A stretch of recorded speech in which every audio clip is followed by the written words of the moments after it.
Hello everyone, how are you doing? This is Rezwan.rono.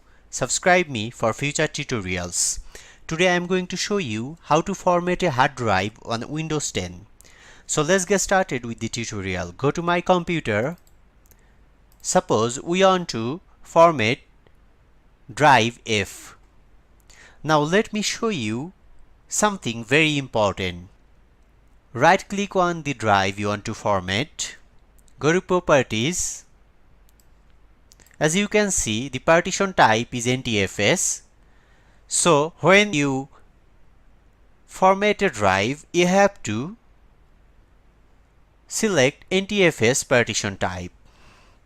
So click OK. Right click on it again and select Format. As default, it's selected to NTFS, so you don't have to worry about it. Now make sure Quick Format is checked here. Now click on Start. It will automatically start the formatting process.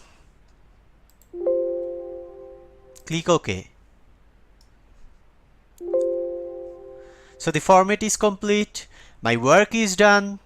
If you like my videos, make sure to comment down below and make sure to subscribe me.